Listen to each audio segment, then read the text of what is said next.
Pour l'instant, il fait 19 degrés. J'ai consommé 12,4. Pour l'instant, j'ai bien roulé. Donc, bonne moyenne là. Il me reste une centaine de kilomètres à parcourir. Et on est sur la N174, toujours en route vers Valogne. On va essayer de rouler bien à 114 compteurs, comme ça je serai à 110 réels. 113, 114 en gros. Pour être sûr de ne pas dépasser la vitesse limite quand même. Comme ça, on va pas me reprocher de me traîner ou de faire des parcours de façon réaliste, n'est-ce pas, DS37, qui apparemment ne jure que par la clim. Et là il fait 19 degrés dehors, hein. Je vais sûrement pas mettre la clim. Hein. Ce serait du gaspillage d'énergie pure. Donc il me reste 76 et quelques kilomètres. Donc arrivé dans 45 minutes, je vais essayer de faire le trajet en 1h15. Ça va être objectif. C'est possible, hein, je pense. Honnêtement, il y a moyen. Il y a moyen. À 114 compteurs, il y a moyen. Bon ben voilà, on va voir ce que ça donne. Et donc j'ai remis à 0 hein, depuis que je suis sur la N74. On va voir ce que ça donne niveau conso. Là je vais faire que du 114, donc on va bien se rendre compte, il fait 19 degrés. Alors j'ai fait une vingtaine de kilomètres depuis que j'ai remis à 0 à 113 km/h, donc pas mal à regarder. La conso est plutôt correcte, je trouve. 15,5 c'est pas énorme, hein. Il fait 19 degrés là. Alors depuis le début du trajet je suis à 13,2 du coup, ce qui est correct aussi ma foi vu la vitesse moyenne. Il me reste 55 km. Bon, ça va être chaud de faire ça en moins d'une heure et quart quand même. Hein. Moins d'une heure 20, ça me paraît plus réaliste du coup. Allez, une heure de route, 83,4 km effectué, donc moyenne de 83 km/h environ.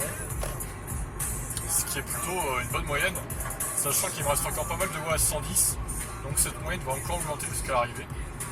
Ce qui est une bonne chose, il me reste 31 km, il fait 19 degrés, toujours assez bon, mais sans que ça soit chaud finalement. Il n'y a pas de soleil non plus, donc voilà. Il fait doux mais sans plus. Alors donc on a fait 30 minutes sur voie rapide quand j'ai remis à 0, du coup on est à 54,5 km, donc ça nous donne de tête, ça nous donne 109 km/h de moyenne.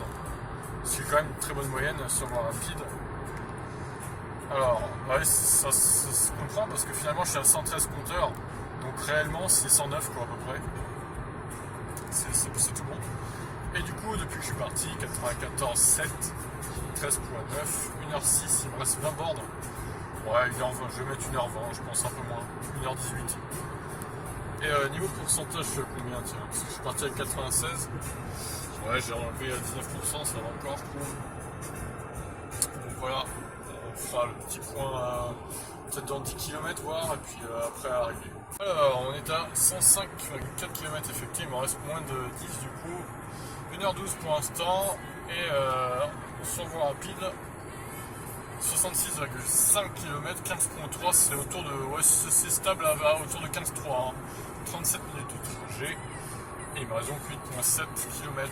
Allez, on se retrouve quand on a fini. Ça y est, je suis arrivé. Voilà, 1h18, hein, comme j'ai dit. Franchement, trop balèze au niveau estimation de temps. Donc 14,1 kWh au 100. Du coup, 15,2 sur la voie rapide. Très bonne moyenne hein, quand même. En 42 minutes, j'ai fait 75 km. Et niveau pourcentage, j'ai dépensé 24%. Très bien, bah allez.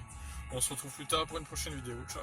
Alors donc ce trajet numéro 30 jusqu'à Valogne, il se situe 60e en termes de consommation, évidemment 14,1, j'avais une grosse vitesse moyenne, 88 km/h, c'est pas la plus grosse vitesse moyenne que j'ai eue, la plus grosse c'était vers Cherbourg, le trajet numéro 20, où là j'avais 92 km/h de vitesse moyenne. Bon là la consommation était envolée à 16,9 et il faisait 10 degrés. Là il faisait plus doux, il faisait 19 degrés, donc les consos étaient plus faiblardes, 14,1 kWh au 100. Donc voilà, après c'est une très bonne vitesse moyenne quand même. J'ai roulé aux limitations de vitesse, voire un peu plus des fois, niveau vitesse compteur en tout cas. Donc voilà, c'était un bon trajet à haute vitesse. Et donc voilà, niveau trajet, 35e hein, évidemment, 114,6 c'est pas énorme. Et j'ai dépensé 24% de la batterie et environ 16 kWh. Voilà pour ce trajet.